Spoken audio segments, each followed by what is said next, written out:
Okay, welcome, Beatrice. Thank you so much again for joining me today. And I'm so excited to hear more from your story. Yeah, I've got a lot of stories. Yeah, thank you. I mean, I'm so grateful I can do that because it makes me think about Father. And yeah, I mean, I spend a lot of time this week because I have many, many journals, like 80 or something journals all my time. Wow. I knew when I joined that I was going to write a book and it should be called Every Day of My Life with the Messiah. Yeah. Oh, beautiful. Yeah. So 15 years I've been trying to work on it and you're helping me now. Yeah. So I, I, I was saying last time that I met Father May 8, 1976, and just a few days later, we moved into the New Yorker hotel. And I thought it's important to talk about it because this is a big hotel, like 40 floors in the middle of Manhattan. Wow. Eighth Avenue and 34th Street. It's a little bit of a red zone, kind of across the street. There was not the greatest. There was McDonald's across the street, and there was some kind of, shady kind of place. Mm, But Father is like that. Father wants to restore hell, right? He didn't he right. come here to restore heaven. He came here to restore hell. So anyway, we were many, many, many, many who moved in like in the middle of May. This Mm, hotel had been out of work. They haven't out of what do you say business since I don't know 30s or 40s. mm, So it needed to be cleaned. Some people cleaned, and some of us we were just cleaning different rooms, and then we moved in the rooms. We were like many, like hundreds and hundreds of us. Yeah, mm. I could even say 1,000 because we were like that. Wow. Yeah, yeah. We were many, many floors and cleaning. And I remember Mm, cleaning the 30th floor, one area. So this is a balcony, and that was part of father's floor. Father had two floors, and surely the 30, this is of course number 30, and number 33, we think when my husband we were trying to rig our brain today, is it 33? We think so, yeah. So he had meetings with leaders, and when he came down, so East Garden was quite, maybe like 2 hours up, mhm, upstate New York. So if he had a holy day, for example, then he would come and sleep there in the night before, God's day or something like that. okay. And also Tesla, you know Tesla. Right. He lived in that hotel and he died there. Oh. Yeah. So this hotel was very famous back in the days. Mm, Yeah. Um, so we did the Yankee Stadium campaign from there. So that was May, and the 1st of June was Yankee Stadium. So the whole campaign. So the campaign was very interesting. We had different teams, and I was selected to be on the singing team because I was crazy about music. So we were maybe on the 72nd Street up in Manhattan, and somebody was with a guitar and we were singing with a mic trying to attract attention, and then there was a few other brothers and sisters giving out tickets or mm, giving out some pamphlets, trying to bring people to Yankee Stadium. And the goal was 40,000 people at Yankee Stadium. And Father was not very known at that time, so yeah. So, and then also Father bought some white uniforms. And in the morning, we went out in the New Yorker, everywhere in Manhattan, we were cleaning the streets. We have huge brooms, black trash bags, and every morning before breakfast, we were cleaning the streets. That was part of serving the community. As love God, love your neighbor. That's always Father's, right? Just like Jesus. Okay. So, um, yeah, Yankee Stadium was a very intense experience because it was raining. And but it saved Father's life that it was raining. Father told us later that he knew people had planned to come and kill him at Yankee Stadium, right? wow. But because it was raining, some people who are killing sometimes they're not. to, they don't feel like being in the rain. Well, it depends how much they were paid, but anyway. So they tried to come late, but it was already full, so they couldn't enter, right? Mhm. But it was raining like crazy. It was like pouring down just before it started. Oh my. You know how we did? It was very intense what we did. So all of us members, but you had VIPs, We had VIPs and everybody, and all of us members, we came out in the rain and then we were singing You Are My Sunshine. I don't know if you heard about that story. And No. we were singing you are to God, right? You are my sunshine, my only sunshine. And everybody, and we were dancing in the rain. It was crazy. And then all of a sudden, when Father arrived, the rain stopped, the clouds and the sun came out, and we were like clapping. We were like so happy. We felt like amazing. Yeah, We felt like God, you know, showed his love through this stuff. And yeah, it was definitely. very intense experience, very amazing, and it creates some foundation of closeness because even some VIPs they were out dancing in the rain and singing too. Not only us, Mm. but definitely us. We were so there was a good foundation. And Father, of course, was shouting. You know how he is in public. He's shouting in the mic in Korean, and then somebody's translating, and yeah. Um, we were a little disappointed because we didn't. It was not 40,000. It was Mhm. less. And Father, then a couple of days later, we had a meeting with him, like probably 1,000 of us or more. Mm. And he was comforting us and say, "Don't worry, but in 40 days, we go to Washington Monument." And it wasn't planned like that. The plan was 1977 early to have Washington Monument. And Father felt, no, no, no, we have to build on what we built now and just Mm. go. 300,000 people came to Washington Monument. There was Oh the wow. biggest rally, biggest rally. I think Dr. King, Martin Luther King, had a rally that was maybe around the same number. Otherwise, no one had a rally like that in Washington. So again, there was Wow. a campaign for Washington Monument, and people, brothers and sisters, were going everywhere. In New York, on the East Coast, trying to bring people to DC.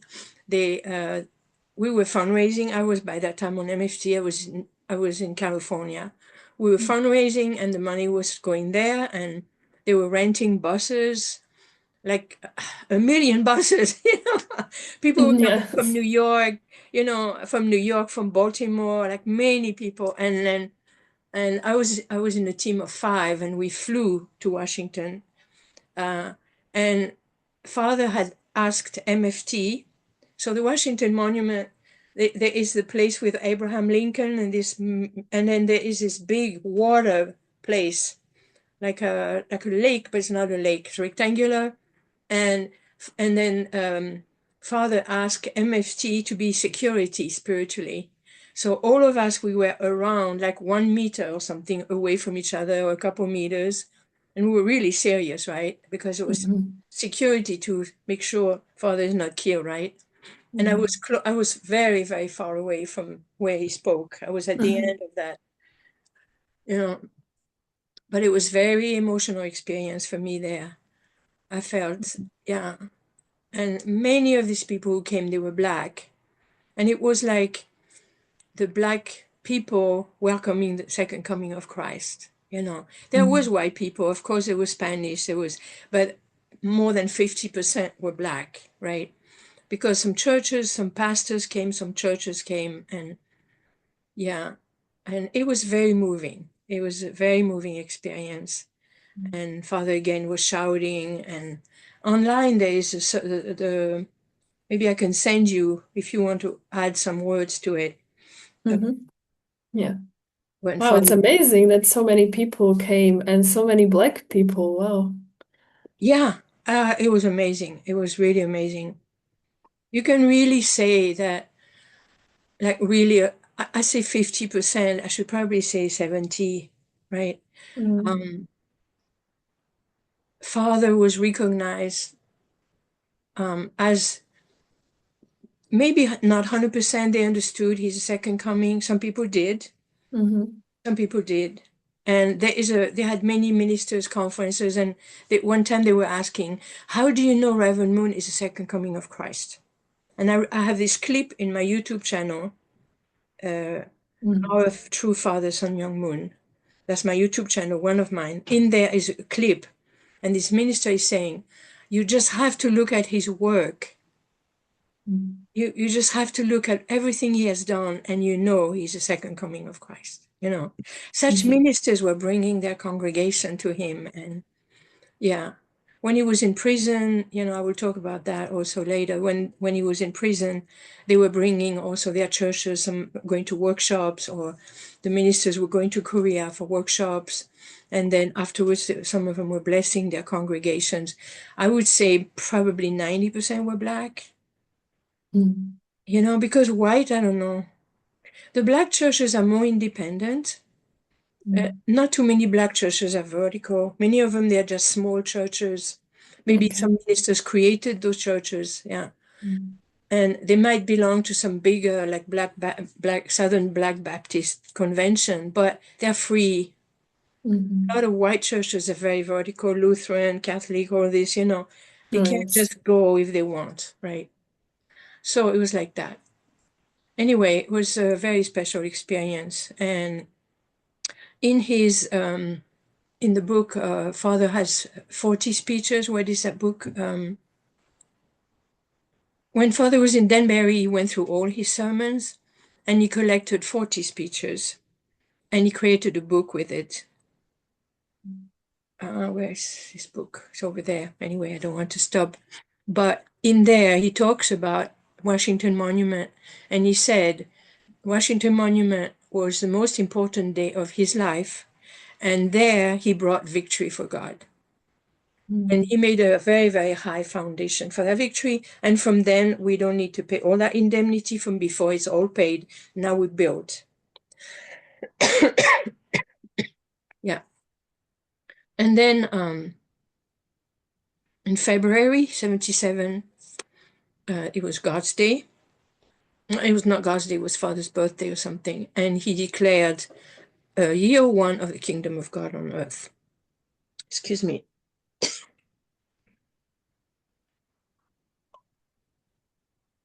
Thanks to the victory of Washington Monument, he Mm. declared the year one of the kingdom of God on earth. Mm. Yeah. And that day I had a special experience. I was not there because I was on MFT across America on the other side. Mhm. I was in California, and but we had a meeting, and the the highest leader was giving a prayer, and he started praying for our ancestors. And Mhm. all of a sudden, my grandfather was right there, and I knew that since I was a child, all the thoughts that had come to my mind, like like don't follow the crowd. You have special mission in your life. Don't waste any time. You have no time to waste. The world's going down the drain, but you're not going with them. And do this, do this, do this. All these words, that was my grandfather, Oh, wow. the one who died in the underground 1944. Yeah, Mhm. because he's So you been so with you me. understood it in that moment that it I was knew it him. was him. Okay. He was right there. And I knew it was him. And I was crying so much because of gratitude. You know, Mm. this grandpa has been, like constantly with me, encouraging me, pushing me, like on MFT, I ran for 4 years and everybody was walking and I was running every day for 4 years. And on the fifth year, the team leader said, okay, let's switch the roles. You have a condition, you need to walk. And those guys over here in the team, they need to run. We did that. That must have been interesting. Very interesting. No, it was my grandpa. I have other ancestors, but that's the leader of them. Yeah. Mm. Okay, so I met my grandpa. Okay, so that's what I wanted to say about the New Yorker was very important, and yeah, Father had his 60th anniversary in the New Yorker. That Mm. was 21st of February 1980. So it was by lunar calendar. Yeah, that was his birthday. And in Korea, um, 60th birthday is it's most important in your whole life, because in the past, a lot of people didn't make it past 60. So Hmm. if they made it to 60, it was a huge thing. Yeah, Okay. Yeah, right. I see. So so when father had and so there was a New Yorker hotel, and this is a corner, right? 8th Avenue and 34th Street. The other way. 34th Street, 8th Avenue. The entrance is here. And Hmm. here is another place, and it's called Manhattan Center. So that one was a big building with, again, it was empty. And it was, so father wanted this to be a recording studio for artists, and also like a theater. So 2,000 people could sit with, you have the floor, Oh. and then you have Hmm. the balconies and like that. My husband worked in there because he's an electrician by profession. Hmm. So he worked in there, and it had to be finished on father's birthday, 60th birthday.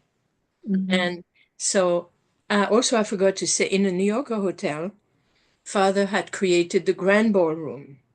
So it was beautiful with a ceiling. He designed the ceiling. He designed the ceiling. It shows the chandelier, crystal chandeliers. It was Hmm. beautiful. It was like high thing. And now it's a business, and people are requiring to do conferences, to do weddings, to do all kinds of stuff Hmm. in that grand ballroom, right? Yeah. Um, yeah, so so our matching was in that grand ballroom. I will talk about Hmm. this after, yeah. And at that time, when father spoke to us, we were going to Belvedere, like 2 hours up from New York, 1.5, 2 hours up from New York. It was a small place. I think I talked about it last time. Yeah. But from that time, many, many times he came down because he had a place to stay on the 30th floor, Hmm. and he came down, and then we would go, and because more people could come then, especially holidays, every holiday was there. So that his anniversary, we had 8 o'clock pledge in the grand ballroom, and then father came at 10 o'clock. From 10 to 1, he spoke to us, and I mean, it's amazing. The main topic was love your enemy. That's his main topic on the 60th birthday, love your enemy. And he had enemies, he had plenty of them. Yeah. So again, this sermon is online. I can send it to you if you want. Yeah. Hmm. Yeah, so he designed everything. We sat on the floor. 2,000 of us could fit there, sitting on the floor. We had a carpet, and it was always a challenge for Western folks because we were not used to cross our legs, like people do in the Orient, and it was really hard all the time. It was painful to sit there. The Hmm. Japanese sat on their knees. We're not used to do that. So you could do a few minutes on the knees, and then you It, try to cross your legs, but also we were like sardines, right? So your legs cannot be crossed completely. I mean, it was weird. But we focused on father. Um, the point that I realized, yeah, we're talking about that with my husband. How much love he gave us. I mean, this is when he came around the world. Like when he came to Slovakia, I was there. My husband and I were there, 2005. It was a very official thing in this beautiful hall, right? Mhm. That was rented, theater. It was a theater, right? So Mm. beautiful. Father trying to give love, but he doesn't know the people there, right? They're all VIPs and stuff. He doesn't know them. But Mm. us, we quit everything, to follow him. We were kids. We were 20 something. We didn't know anything about nothing. Yeah. I always feel sorry for him, instead of the big ministers, and it was us. But he just loved us so much. I mean, so when I think about that, when I was looking at all these notes I have, every time I was so grateful, and I was crying so much. Every time he would enter, like you'd be singing songs and stuff, holy songs. somebody would lead the Holy Psalm. I mean, we were 2,000 in that room, crammed on the floor. And then he would come, we would stand up, and we would sing. Anyway, we would sing Heavenly Soldiers, I think we would sing. And I started to cry. Like every time they were rolling down, I was thinking, this man suffered for me so I could know God, all the times like that, all the time. Yeah. So how blessed we were. And that day, he gave his words for an hour and a half. And then we had lunch. And, it was very funny, those lunches, because McDonald's was across the street. And so from early in the morning, McDonald's knew there was an event across the street with two, so they were ready. So somebody from the church was going there, and they were bringing boxes and boxes and boxes. It I was mean, quite. true father liked McDonald's, right? Oh, true father ate many times. He took his family, and he explained why. Because this is very cheap and very fast. Father has no money to waste, no time to waste. And they're always ready to serve, and everywhere he goes, he knows what it is. Yeah. Yeah.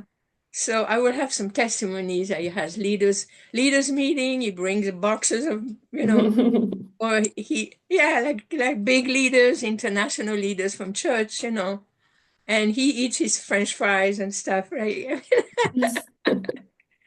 Yeah, Father didn't have the same way of thinking as we have. He's like, he has no time to waste. And he has no money to waste because brothers and sisters suffered for that money to come. He was Mm, always thinking about that. He was very, very conscious of this. This money, somebody suffered for it. And we have to mm, be careful. Every penny, he was so serious about it. mm, Yeah. And so then in the evening, we went to the Manhattan Center. And it was the first time, it was the inauguration of Manhattan Center.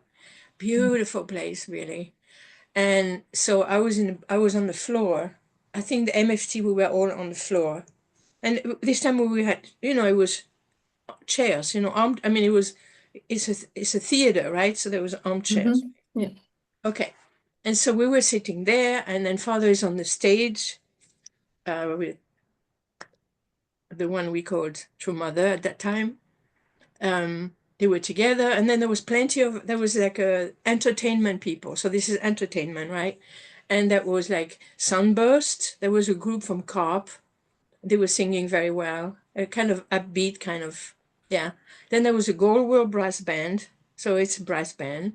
The New Hope Singers, and they had a play, The Wiz, and their first daughter, Ye Jin, was part of that. I think they were singing too. It wasn't just a play, right? Do you know The Mm. Wiz? No. Yeah, I also don't know, but I heard it there. It's Okay. very famous in America, right? Yeah. Yeah. Then there was a ballet, you Mm. know, and most of the true children were there. Some were maybe too small to be there, but most of Okay. them. Yeah. And then Father sang. I mean, they both sang, you know, and it was really funny when Father would sing with the one we called True Mother at that time, because he wanted to make us laugh. So they would start singing like Sarang He, for example. And then he stopped at a moment, she continues, and then he followed her exactly like half a second. So it was an echo. Ah, yeah. And we used to laugh. He made us laugh so much. Right. Yeah, he did so many times like this, so many times. They would start together, and at some time he let her go, and then he was doing an echo on her. Yeah. And then he used to love a guy conducting. He was a conductor with Sarang He. So Mhm. all of us singing Sarang He. You know that song, right? Yes. Yeah, and he was a conductor, and he was like so intense, happy. Oh, yeah. And then they dance on the stage with the performing arts department, and we dance in the hall. So all of us in the hall, we stood up, and we made not all of us, but some of us, I was part of it. We made some chain, and we were running around and dancing around, from the bar. I mean, it was amazing. Confettis came down. I even have some here, at that time. Yeah, it was so beautiful, so much joy, you know. It was yeah, it was beautiful. And through when I was going through all that stuff, all my journals, some of them I went through, there was an atmosphere of brotherly and sisterly love because we were in front of True Father together. And he gave Mhm. us love as our dad. And so we could love each other. I mean, it was not easy with everybody. First gen, we have a lot of stuff from the past. Second gen too, but anyway, first gen, right? We were all first gen at that time. And but it's not always easy to find.